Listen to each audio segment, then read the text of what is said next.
नमस्ते। आप सभी से अनुरोध है कि कृपया चैनल को सब्सक्राइब अवश्य करें, वीडियो को लाइक भी करें, हमारी रीच बढ़ाएं और बाद में शेयर करें। राजनीतिक पटल पर एक बड़ा समाचार इस समय छत्तीसगढ़ से आ रहा है, क्योंकि अभी कुछ दिनों तक हो ये रहा था कि ये माना जा रहा था कि ये जो बीजेपी के 3 राज्य हैं, ये मध्य प्रदेश, छत्तीसगढ़ और राजस्थान, इनमें बदलाव होता रहता है। राजस्थान में तो हर बार होता रहता है, मध्य प्रदेश ज़्यादा स्टेडी है और छत्तीसगढ़ में भी पिछली बार बदलाव हो गया था। तो लोगों को ये लग रहा था कि साहब ये जो है ना, ये छत्तीसगढ़ और मध्य प्रदेश वगैरह जो है, ये कांग्रेस के इसमें काफ़ी वजूद है। और ये भी देखने में आया था कि जैसे उदाहरण दें आपको कि जो रायपुर की जो म्युनिसिपल कॉरपोरेशन है, वो रायपुर राजधानी है, आपको पता है? और रायपुर की राजधानी जो है वो पिछले 25 वर्ष में जब से छत्तीसगढ़ का निर्माण हुआ है, तब से भाजपा ने कभी भी नहीं जीती। तो अब आप ये देखिए कि इस बार वहाँ पर जो लोकल इलेक्शन हुए, और लोकल इलेक्शन कैसे हुए, 114 नगर पंचायत हैं, 149 जो है वहाँ नगर पालिकाएँ हैं, 49 नगर पालिकाएँ हैं, 114 नगर पंचायत है और 10 वहाँ पर कॉरपोरेशन है। और 10 कॉरपोरेशन बड़े-बड़े, आपको पता है कि रायपुर है, बिलासपुर है, दुर्ग है, राजनांदगाँव, इस तरह बड़े-बड़े जो वहाँ पे काफ़ी जो सिटीज़ हैं, शहर हैं, उन सब में ये कॉरपोरेशंस हैं।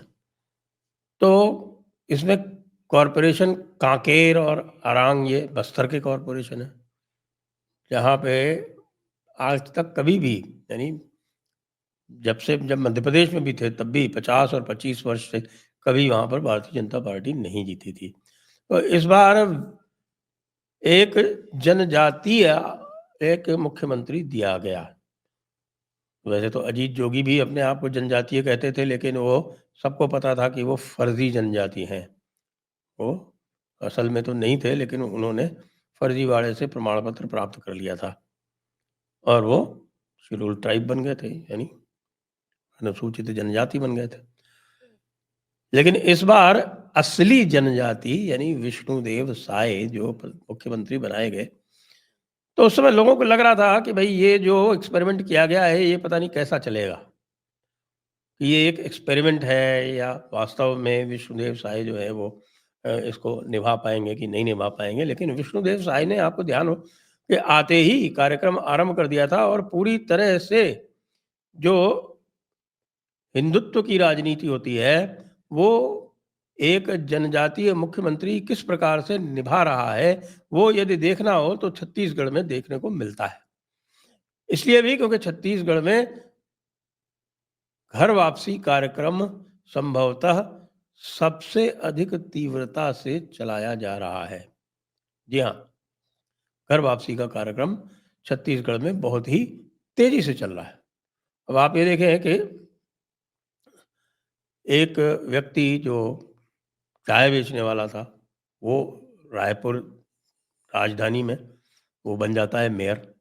तो ये बड़ी बात है, ये देखने वाली बात है कि साहब इस प्रकार से जो एक सशक्तिकरण किया गया है, उससे पूरे देश की राजनीति पर प्रभाव पड़ रहा है। वो पूरे देश की राजनीति पर प्रभाव क्यों पड़ रहा है, वो मैं आपको इसलिए बताना चाहता हूँ कि पहले तो आप ये आंकड़े समझ लें, 10 में से 10, 10 में से 10 जो कॉरपोरेशन है, नगर निगम है, वो 10 में से 10 भारतीय जनता पार्टी को मिले और जो 49 जो नगर पालिकाएँ हैं, उनमें से 31, यानी इसमें भी आप देख सकते हैं कि ये 49 में से 31 मतलब ये हुआ लगभग 2/3 जो है, इसमें भी मिल गए इनको।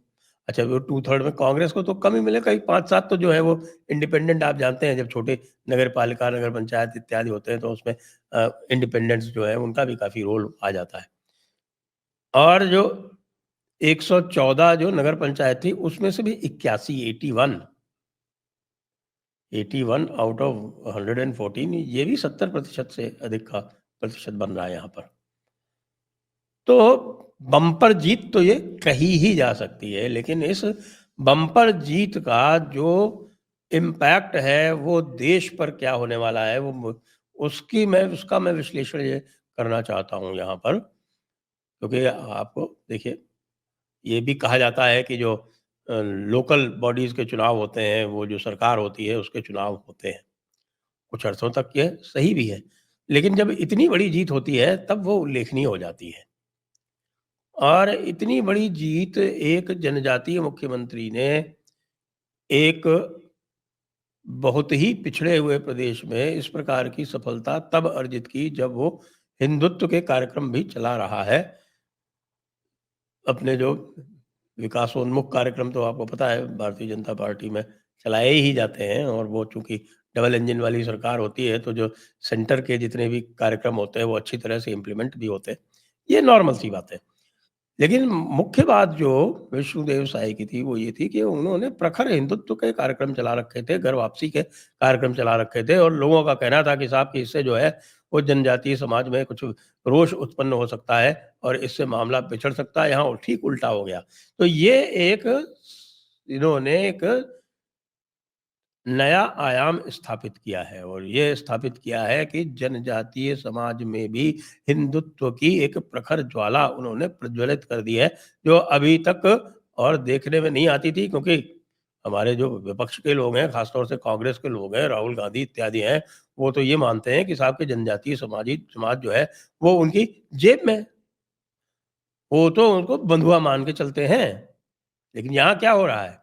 बस्तर का ही उदाहरण ले लें। मैंने बताया 2 कॉर्पोरेशन बस्तर के जो हैं वो भी भारतीय जनता पार्टी ने जीते। वहाँ की अधिकतर नगर पंचायत और अधिकतर वहाँ के जो नगर पालिकाएँ हैं वो भी जीती। कैसे जीती?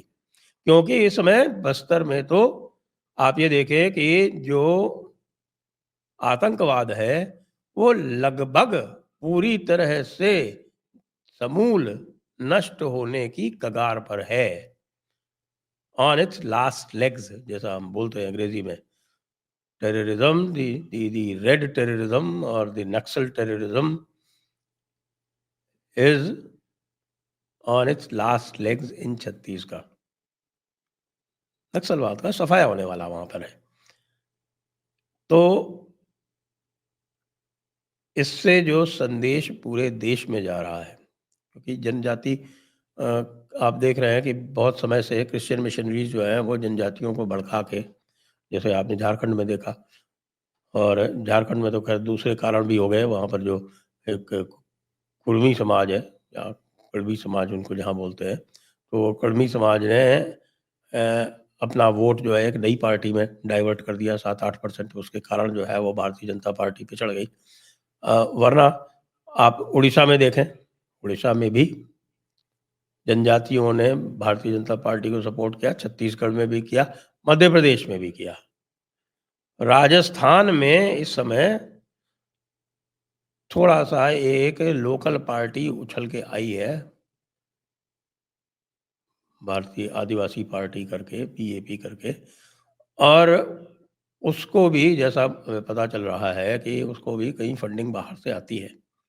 और वो फंडिंग बाहर से कहाँ आती है, वो बाहर से आने वाली फंडिंग तो आपको पता है कि अब ट्रंप भाई साहब ने, यानी जो हमारे मोदी जी के मित्र ट्रंप साहब ने, वो लगभग बंद कर दिए। तो इसका जो है दूरगामी परिणाम ये जो राजस्थान में एक बिखराव हुआ है हमारे जनजातीय समाज के मतों में, उस पर भी एक अच्छा प्रभाव डालेगी। और जो एक नैरेटिव बनाया जा रहा था कि जनजातीय समाज जो है वो पूरी तरह से कम भारतीय जनता पार्टी के साथ नहीं है, वो पूरी तरह से ध्वस्त है। पूरी तरह से ध्वस्त है, कहीं निकट भी नहीं आती उसकी बात जो है, उसकी कहीं निकट पे निकटतम ध्वनि भी नहीं आती। उड़ीसा में देख लीजिए, छत्तीसगढ़ में देख लीजिए, मध्य प्रदेश में देख लीजिए, कहीं भी तो कुछ नहीं कर पाए। मध्य प्रदेश की तो 29 की 29 की सीट जो रतलाम झाबुआ की सीटें हैं, वो भी तो निकल गईं। कहीं भी कुछ भी नहीं मिला। और ये जो जीत विष्णुदेव साय ने अपने नेतृत्व में छत्तीसगढ़ में दिखाई है, उसको देखने के बाद तो ये लगता है कि भई आगे भी कहीं कोई अब संभावना नहीं बनती है। उस चीज़ को अ, बिल्कुल पुख्ता कर दिया है और ऐसा कोई भी क्षेत्र नहीं है जिसमें ये दिखा ना हो, क्योंकि आप यदि देखें तो छत्तीसगढ़ में 2 बेल्ट हैं, जनजातीय बेल्ट है, एक तो बस्तर बेल्ट है और दूसरी ऊपर जो आपके झारखंड से लगती हुई जो बेल्ट है, नॉर्थ में, झारखंड से उधर उड़ीसा से लगती हुई जो बेल्ट है, वो है।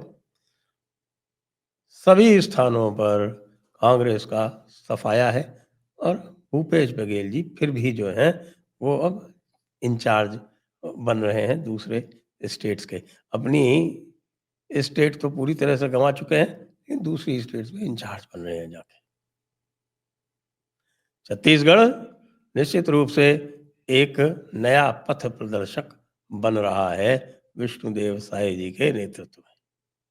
जय हिंद, जय भारत, वंदे